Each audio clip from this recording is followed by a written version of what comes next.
So, you're welcome. Thanks a lot. Good morning. What can I do for you, my friend David?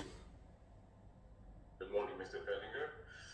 So thank you very much for this opportunity. My name is David Edilashvili. I'm a finance manager and a bachelor student at Free University of Tbilisi, Georgia. I'm majoring in business administration, but I have a great interest in international relations.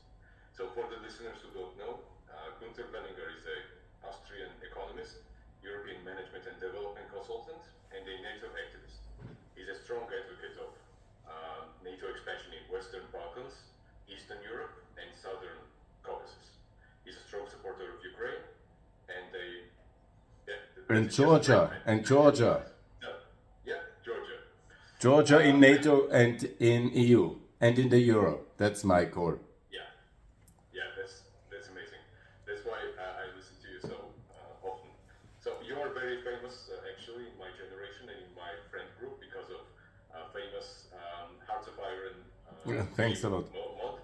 That's very nice. On the Saturday, and the 22nd of November, I will do a live streaming session. Yeah, I saw it. I'm going to be watching you. It's amazing. Thanks a lot. Yeah. So just to begin, before we start talking, I have divided this interview into a few segments. So in my opinion, we should talk about, first and foremost, the security and defense policy of the European strategic autonomy, the foreign policy, the technology policy, and the energy policy. These are the main four segments that I have interest in. So I write a research paper about European strategic autonomy, and I would be glad to have your expertise in this as an expert on international relations and economy. So just to begin, how would you define the strategic autonomy, and why did this concept start to gain real political importance in your view? Strategic autonomy, you say? Yeah. Look, I'm actually not so much in favor of strategic autonomy. I'm in favor of a strong West. Yeah? So it is not so much important that we have strategic autonomy as Europeans, because many of the people who say strategic autonomy, they mean anti-Americanism.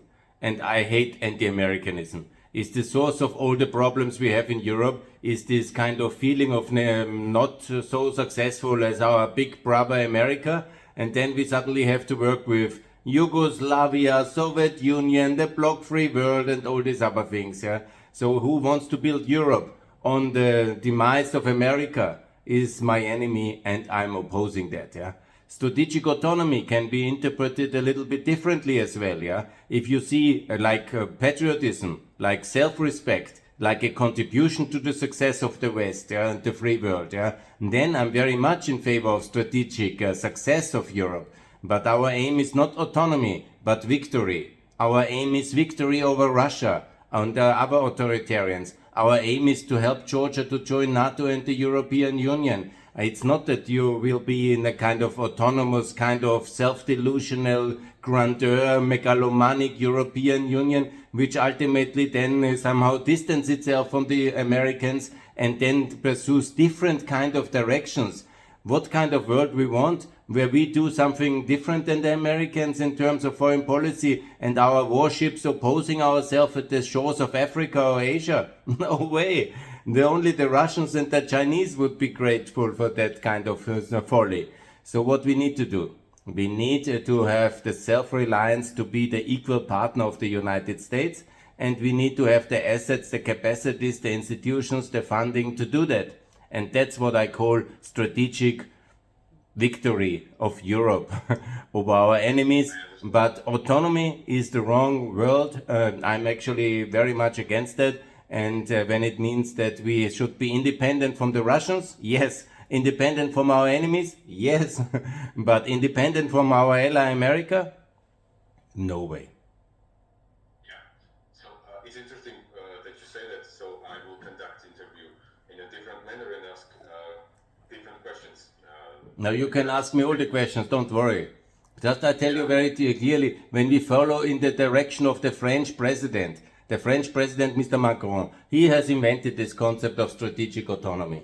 Where, please, are the French when it comes to the Ukraine? Where are the divisions of French tanks in Ukraine? Where are the big missiles? The French are the biggest defense in producing nation of the European continent. It's a nuclear power. Where are the French soldiers? They only come once Ukraine has won.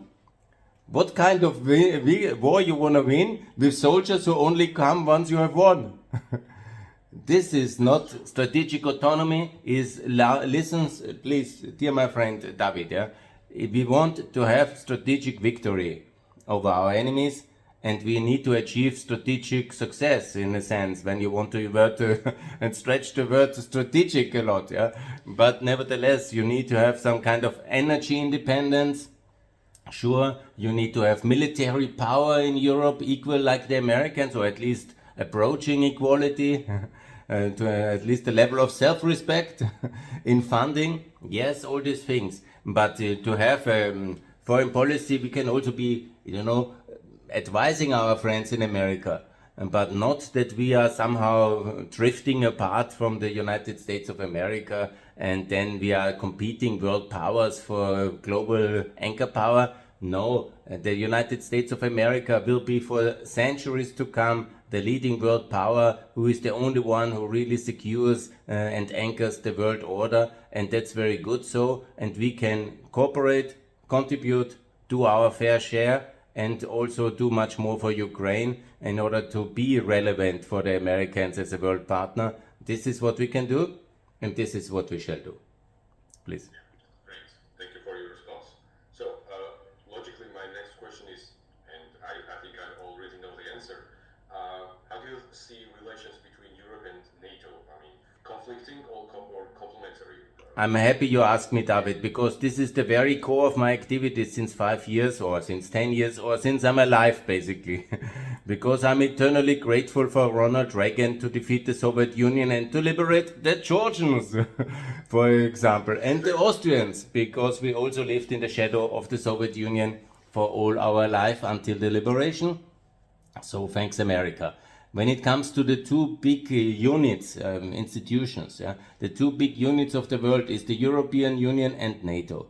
It's both creations of America after the Second World War to get some order and organization into Western Europe, because the Soviets were not bulging, they were not going back to Moscow, but they occupied half of Europe. And so the American thinkers, they had the question what to do with this ramshackle, totally destroyed Western Europe, and then EU and NATO in their infancy have started. Yeah. So where do we stand here now in the year 2025 when the Russians are again waging war in many aspects, maybe not militarily in Germany with tanks and in Austria, but politically, financially, cyber war, and political, it's a war basically what the Russians are doing. For example, occupying Georgia and Serbia in a political sense, but trying to be very influential by buying and funding political parties in Western Europe like the AfD and others. So where do we stand and where is my central project? And it's very simple. It's not complicated. The EU must join NATO. And here the logic is, yeah, we need a EU on the equal level like the United States, and we need a EU flag at the NATO headquarters. Surprisingly, I'm not sure you have been to Brussels already during your studies. I really recommend it to all your audience because it will be the future capital of Georgia. And when you go to Brussels, you see the European headquarters in the city center.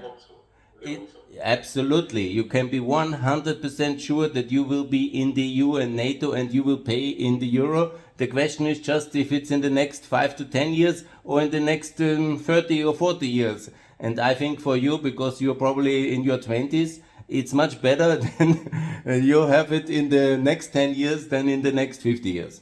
So that's, I think it will be much faster, but let's think about the EU to join NATO. When you go to Brussels, which I recommend you, David, and then you go and then you see in the center is the European headquarters. And when you go a little bit outside with a bus, I did it, it's on my YouTube page, you can see, it's basically 10 bus stations, you see a brand new NATO headquarters. So both of them have exist within 10 kilometers in the same city, in this beautiful Brussels, which I love very much, and I lived for years, 6 years actually there. in the 2000s when I was in your age, and I loved it very much. I recommend it for you as well. Situation is, they are like in a different planet, and we have somehow, because of Austrian neutrality, Swedish neutrality, French megalomania, we have kept them separate. And that's very wrong, because what's the difference between a defense union and a defense alliance and the political integration project? When we really want to be a state, a European Union like the United States, powerful and have strategic victory as objective, yeah, we definitely need the defense integration. And here the logic, because NATO exists and it's powerful, it connects us to the Americas. So we need absolutely that the EU, as a next step of our statehood journey, of our next level of integration, is able to join a defense alliance. And therefore, the full membership of the EU into NATO is the right step. And that's why I have on my podcast this cross flags. And that's why I work exactly for EU join NATO. And we are almost there, you know, because with the war, the Russians in a way are always pushing us for more unity. When we in Europe are divided, the Putin declares war on us. And, you know, even the dumbest fool in the European politics, yeah, or the greatest illusionary then says, hey guys, it's really time to get going. And then we had on the 10th of January 2023 the basic treaty between the EU and NATO, where all our relations is regulated. And since now, the Secretary General is often participating in the College of Commissioners, and we really have significant progress. And the EU will bring basically the defense industry integration, and NATO will be our shield and our alliance, and also Georgia and Ukraine will join, same as Austria, Malta, Ireland. And if they don't want, you know, you always can be like Switzerland, outside. Thank you very much. But even the Swiss will join, because you will see the war will still be much worse, because Putin in his decline, he will do a lot of damage now. And then everybody will have to think, does he want to be safe inside NATO or being outside and alone? And nobody wants to be alone against the declining Russian Empire. And so EU will join NATO. I really admire your optimism in this way. I really, really do. That's the best possible outcome for Europe, best possible outcome for Georgia and Ukraine. It will be. You know, the Ukrainians, when they say cheers, they say Budmo. We will be. And you know, the Ukrainians are the ones we all have to learn what Europe is. And they are fighting for us. They are fighting for their own European future. And so the optimism comes from the success of the last 3.5 years on the battlefield, and more to come. Yeah, that's great. So just to clarify, you mentioned President Macron and France. You don't disagree that President Macron's ideas of European army, common European army, and European military complex. So right now, Germany has its own military complex, France has its own military complex, and when they negotiate with the suppliers, they have much worse deals because of the quantities they buy, because they buy it individually, right? So President Macron always says that these industries should be integrated more, and the defense companies should negotiate prices together as one, European defense companies, so that they get better prices. So in few ways, China and US are exceeding Europe. It's just that, right? They have cheaper weapons just because of their size that they can negotiate prices better. So about the European army, what's your stance? Yeah, it's all fine. Nobody is against that. Yeah, let's do it. You know, I'm in this debate now 25 years. Yeah. And I remember very well when I was in Brussels, as Secretary General of SME Union of the EPP, I launched a campaign. We need a DG Pentagon. And the DG Pentagon was like DGs is our ministries, and Pentagon obviously was a provocation that we need to combine the procurement of our defense industries.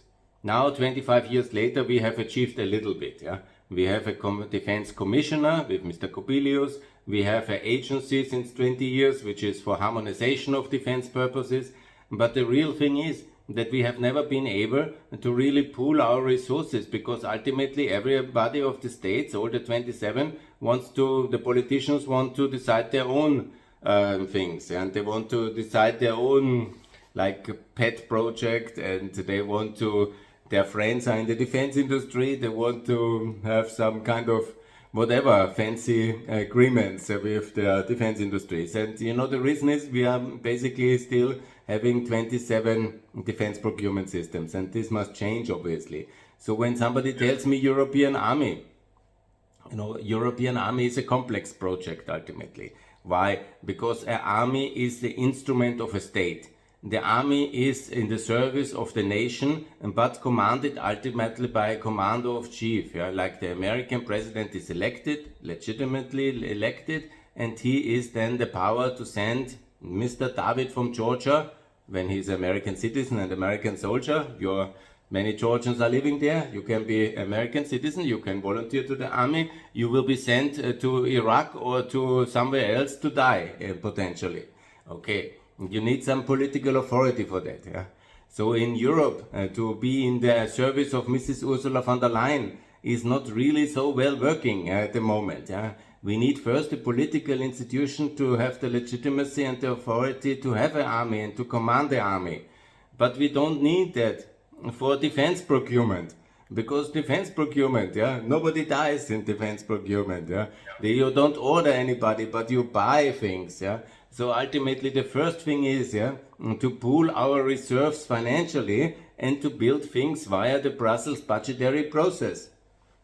Some of my followers on X who are already some years behind me, and they know that I started to call for a 0.6 of each EU GDP, so all the money we have in the euro, because at the moment we spend 1%, and then we should have 2%. And half of that, or 0.6, should be for the big ticket items. What is very expensive in defense? It's the nuclear deterrent. It's very expensive. It's the ships, very expensive. It's Air Force, very expensive. And all these things. So this we could buy together. It would be much better to have one airplane, one airport carrier system, and do it like the Americans and buy this via the European Union budget process. For this, all the neutrals should go out of the EU or join NATO.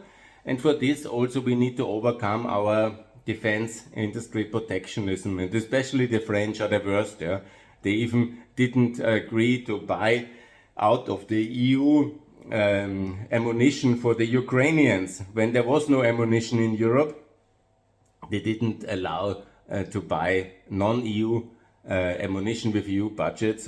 And then the Ukrainians were dying in the ammunition shortage of 2023. Shame the French forever for that. So when somebody in France tells me he's ready for all these things, I challenge him, when you are one of the biggest powers in the world, why have you not done it already in 25 years? And so this is all a little bit hypocrisy for me. And EU army is a very complicated project. And I'm not against it, I have actually made many proposals how to achieve it.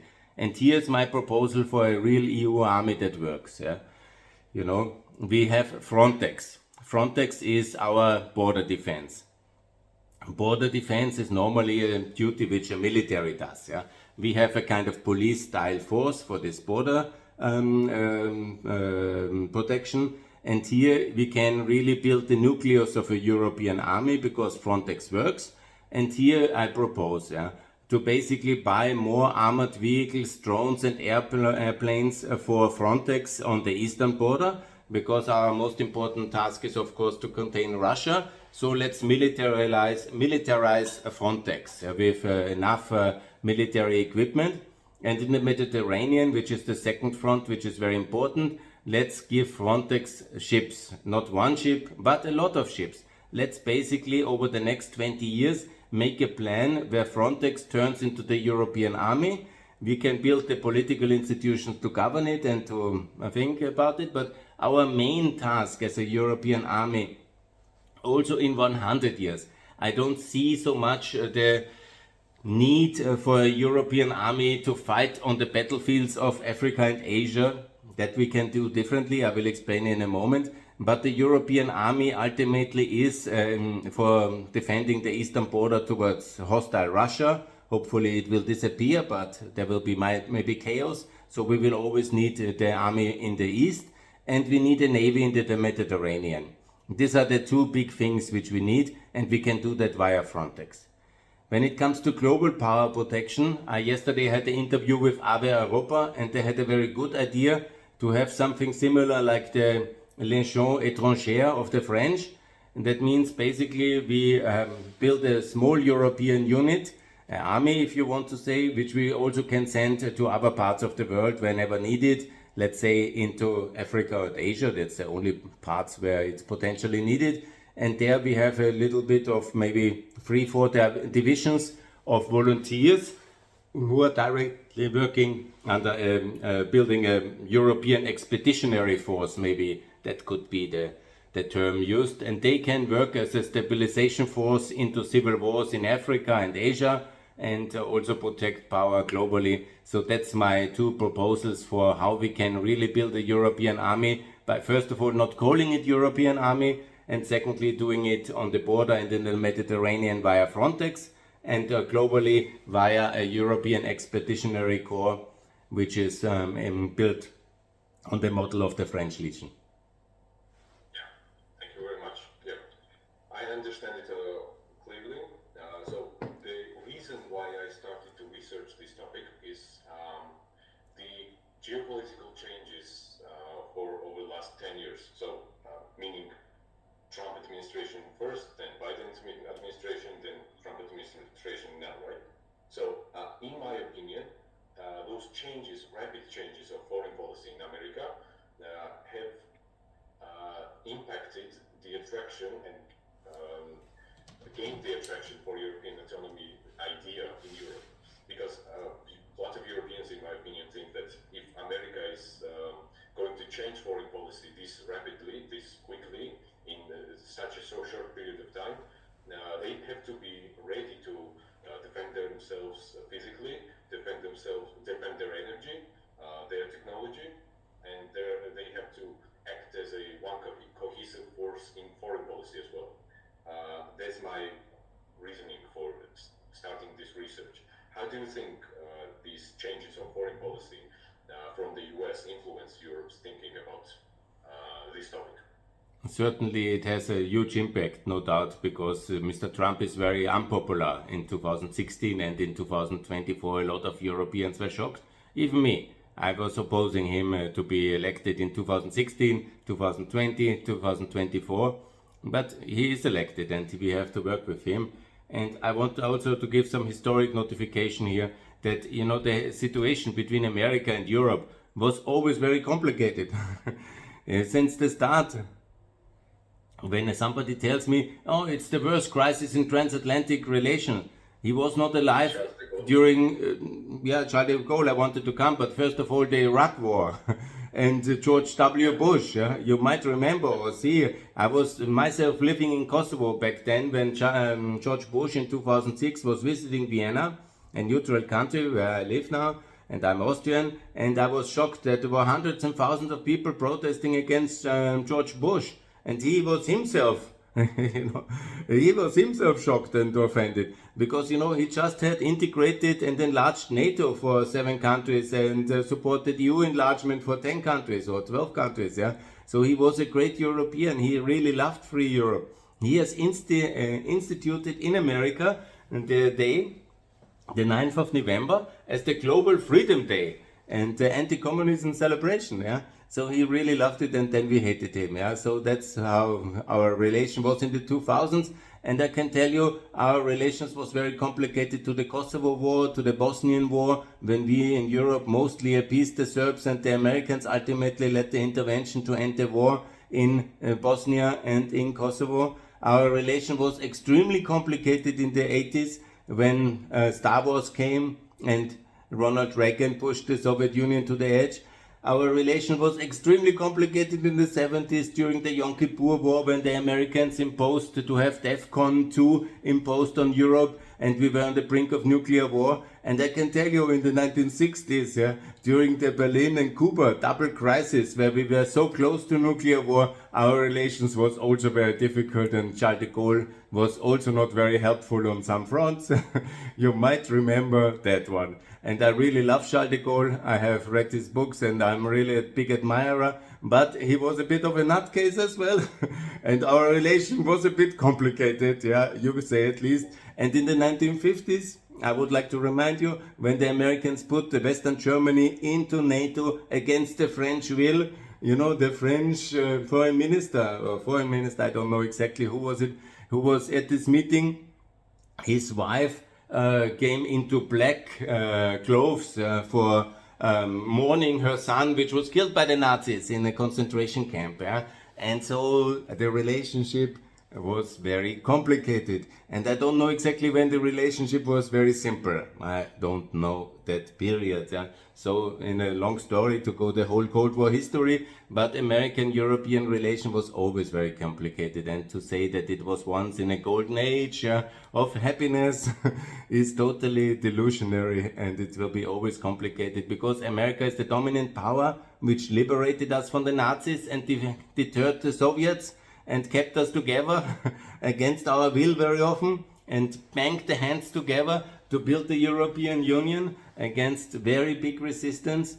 And so we are a complicated continent and a complicated West, but there is no real alternative to unity if we don't want to hand over the keys to Berlin again to the Russians. And I don't want that. As you see very well in Tbilisi today, it's not so nice if Putin controls the town. And I say no to that. So unity is without alternative. Cooperation with the Americans and alliance with America is simply without alternative. And we have to make it work, even when Trump is a nutcase as well, if we want to use that term. And he is a very complicated person, meeting now with the IS president of Syria and doing a lot of foolish things with North Korea, and doing whatever comes into his mind in the morning. And in the afternoon, he does what he thinks is in his commercial interests and his family's dynastic interest. And he's very complicated, obviously, in his links with Russia. His kind of love affair with Vladimir Putin, or whatever kind of reasons is behind it. But I rely on Trump's basic survival instinct, and the instinct that he always wants to be on the winner's side. And the winner's side are we. And he will return to the West, as you have seen recently with the Lukoil and Rosneft sanctions, because when the going gets tough, the Americans send the Tomahawk and they crush the Soviet and Russian oil sector. And this, by the way, has led to your freedom in Georgia. I would like to remind you that the Afghanistan adventure of the Soviet Union, similar to the Ukrainian adventure of Putin, and the response of the world oil markets led by America and Saudi Arabia crushing the Soviet Union. We will crush now Putin, and ultimately these the two forces of an expensive war, and the inner inconsistencies of the system and the lack of resources to wage such a war will lead to the fall of the Putin regime, same like we have seen with the Soviet Union. And the United States will be the most powerful system of political governance and innovation power, let's call it like this, ever, even with Trump on the top or after Trump or without Trump, because America is a democracy that really works, yeah. And you always get a little bit of crazy swings in that one. And I once saw a political scientist on CNN, I quote him here, I don't know his name, I'm very sorry, but he told us like this, he was addressing the European audience, he said, I'm very sorry for our European and global audience, because every 4 to 8 years we get a new, completely different guy with a completely different view in, and it's very complicated to follow the American way, because once it's the Trump way, and the next day it's the Mamdani way. As you have seen, the Americans have elected Trump, and then they have elected Mamdani now in New York City, okay? But you will see with almost likely 100% certainty, you will have a very left-wing president in America like Obama, Clinton, or maybe Mamdani or Gavin Newsom, who will sell us a total different story from the White House, and we also will have to be somehow shifting our understanding of America suddenly when somebody like Mamdani tells us that America is the city of, New York is the city of immigrants and we stand together. And you have seen probably his victory speech, which was quite spectacular change from America. So we expect a lot of swings in America because that's simply the system how it's built in America. So you cannot say that is America. It's not the white nationalist supremacist. It's also the Mamdani America. You see the Obama America, and you have simply such a broad facet, and they will survive very successfully the 21st century because of the flexibility institutionally and because they have already achieved this status where they will last, and Russia won't be around to gloat over American demise. It will be the end of Russia coming and not the end of America. That's great arguments. That's very good analysis. Thank you very much. So just to go to the end of our meeting, I want to know your views about technology and energy as well. Just in one simple question, what do you think in energy particularly? There is a French way, there is a German way, German green energy, renewables, French nuclear energy. In your view, should there be a cohesive energy policy in Europe to maintain autonomy from Russian cheap gas and oil? That's first. And regarding technology, we all seen in the past years how important is the chip technology. We have seen it in the Cold War in the races, right, between America and China. The topic of chips are very big. What do you think where Europe should stand in this? Should it start innovating on its own, or should it cooperate more in technology with the United States? And what if the United States doesn't want to share that technology with Europe, just as it didn't want to share nuclear weapons to the French, for example? Good. David, it's a lot of questions. First of all, let me answer it one by one. First of all, we will win. We are on the road to victory. Why we will win? It's because we are the free world. We have the market economy as our economic system, and this is the individual. And why I want to explain it, why we are the superior system to the collectivist system. Because every single person has the freedom to do what is best for him or herself. Yeah? And that's very powerful. If nobody stops you, you can achieve a lot. And you can have a lot of good ideas. You can do a lot with your money, with your time, with your effort, with your capacity, and you can achieve. Yeah? So that's very important. So we will win again. And we will innovate, we will provide the technology for victory, and we will also have the institutional settlement for victory. But in a free society, obviously, we have competing interests and we have competing groups and competing ideologies. On the energy, I would really plea in my podcast as well and on my Twitter to have no ideology in energy politics. Yeah? Our real strategic global interest here as Europeans, and the Americans have achieved it already, because we are in this debate now a long time, especially since the 2000s when Putin came to power under the beginning of George Bush. The Americans said, we don't want to be independent on all these Gulf Arabs, Russians and all the oil exporters. We want to be energy independent.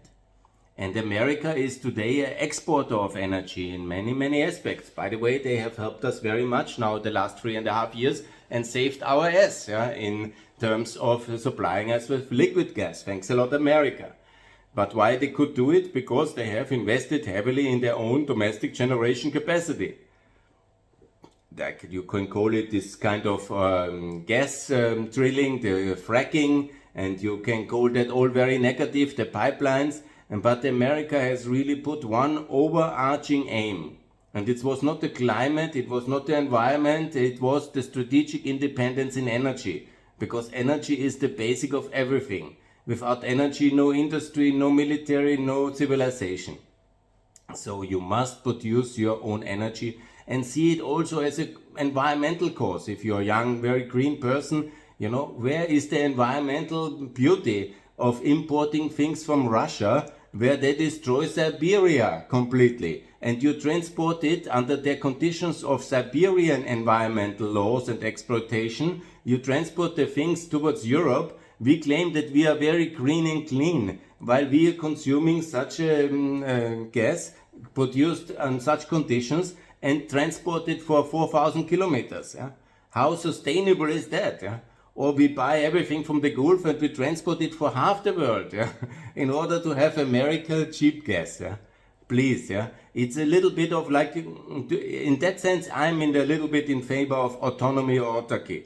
You know, when you are a civilization, you can please produce your own energy as well. It is summer. And when you don't like fracking, or you don't like gas, or you don't like coal, then you produce it a little bit cleaner, you burn it a little bit cleaner, you use a little bit more modern technology. When you don't like nuclear, I'm principally against this kind of love-hate relationship with energy technology.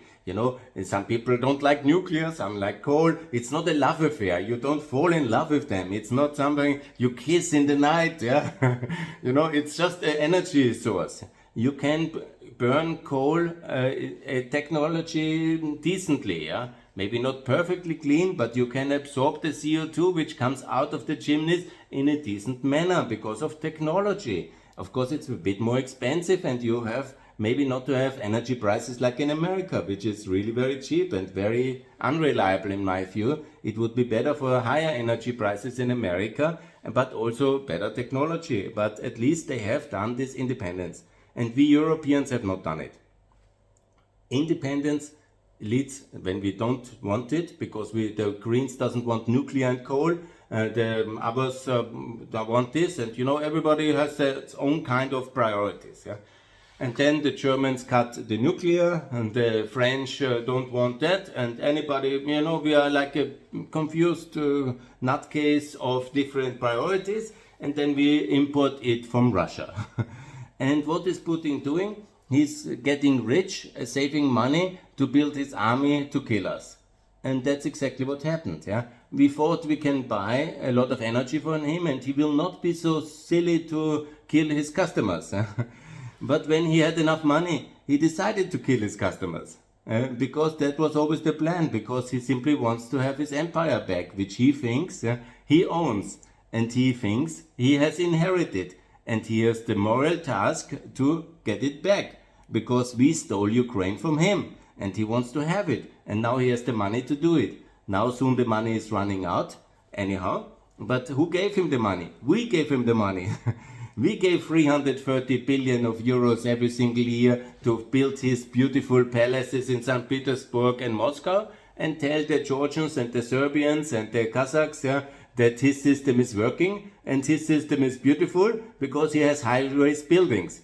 Did he have it because of his beautiful economy, or because he basically sold us his dirty energy, which we bought because we were too lazy to frack our gas from Poland or from Holland, from the Netherlands, or our nuclear energy, we closed it down in Germany, which we had, because of our luxury problems? Yes, we had luxury problems on our issues because we didn't like fracking, nuclear and coal and all the others, and then we bought it from Russia while he was destroying his Siberian energy things.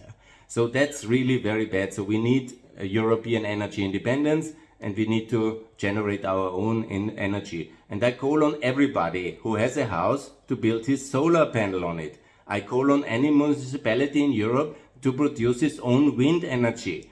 In every mountaintop there must be a wind generator. On every coast there must be a wind generator. Who tells me that doesn't look good?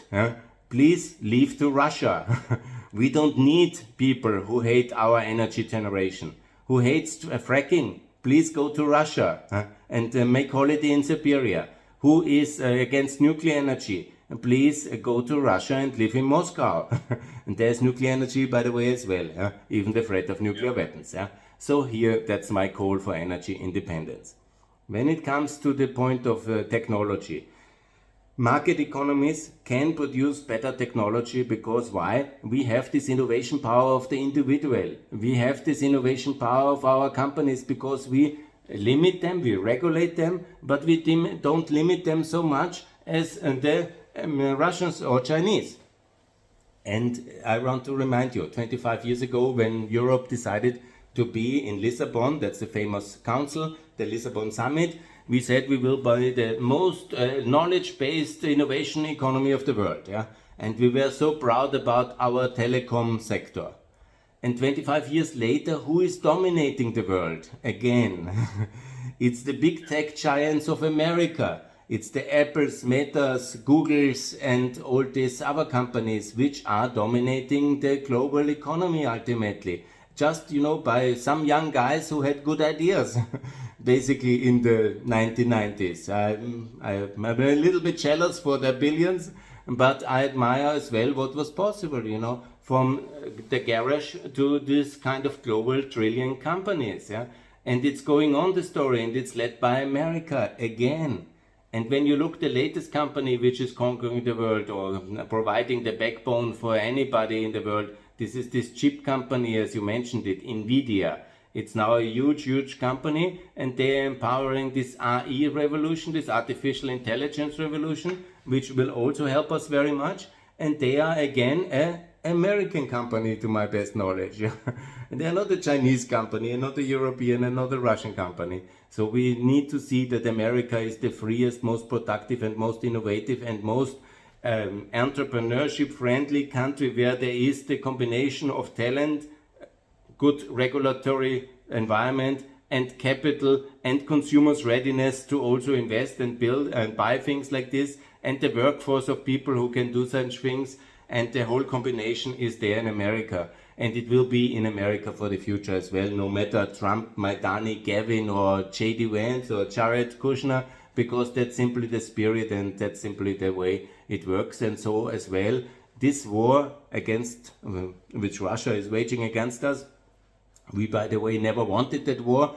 but Russia wanted it, and it will be as well won by our technology supremacy, and not by our systematic supremacy. Ultimately, it's not about races; it's about the supremacy of our technology, fiscal, and economic system. Because ultimately, wars are competitions between these systems. When they are taking longer, you can only sustain it if you can keep up the technology change, if you can advance technology-wise in such a stalemate situation, and that's what the advantage is absolutely on the West. And ultimately we have almost unlimited fiscal capacity because we are backed by the legitimacy of our people. And so we have the trillions, and when it is more trillions, we have more trillions to spend to win, and we will ultimately win, and Russia will be defeated. And our technology will be unprecedented, because what we have seen the last 35 years is basically a big victory lap of the free world, because we defeated the Soviet Union, and by the defeat came a lot of additional input of man, people, capital and markets into the free world. And now when we defeat Russia, and we will defeat Russia, no, in Ukraine, but ultimately this will lead to the change of the Putin regime and to, I hope, ex-Russia. We will see that, but most likely yes, and it will be a fall. Chechnya and many others for sure will go. How many ultimately will go, I don't know. But if that happens, and I'm sure it will, then there will be in the next phase of globalization. And the next phase of globalization means that another input of people will be in the free world, and another ability to have stability projected for the next 35 years, a next generation which will be even more technology advanced, and there will be more innovation to come. And when you are now in my age, because I'm a bit 30 years older than you, from the mid-50s, you will see if it's true what I say, and you can show this video to your children and say, there was a crazy guy. Unfortunately, the world has ended in a nuclear strike, unfortunately, and he was responsible. You can blame it on Günther, or you can say that he was right, and it was amazing how the world has transformed, and your children and grandchildren will live in the second phase of globalization, which will be even more amazing technology and innovation advancements than we have seen in the last 35 years. And this one I can say, the last 35 years were already amazing progress with the internet and the smartphone and all this amazing technology. Where I was 27, we were just dreaming of autonomous cars and now they exist and they work on the streets of America, and not so much in Europe because we are a bit over-regulated. But in some American cities you have autonomous taxis as well. And because you wanted to interview me about strategic autonomy, I'm more for autonomous driving taxis and innovation than for strategic autonomy of Europe, because strategic autonomy is just big blah blah, and innovation, which leads to self-driving cars, autonomous cars, is really what we need, and which will make the West great again, the free world to win. And we will do that based on our freedom to innovate and our markets providing the capital for the consumers to build this technology globalization of the future for victory. Yeah. That's my concluding statement. Yeah, that's great. It's amazing. So we can conclude. I think this would be amazing for my work. Thank you very much, Gunther. You can broadcast it anywhere. I will put it on my channel and I will share it on my Twitter page. And best luck with your studies. Thank you very much. And all the best to Georgia. Join NATO, EU and the Euro and kick the Russians out. Certainly. Thank you very much. Goodbye, Gunther. You're welcome. Bye.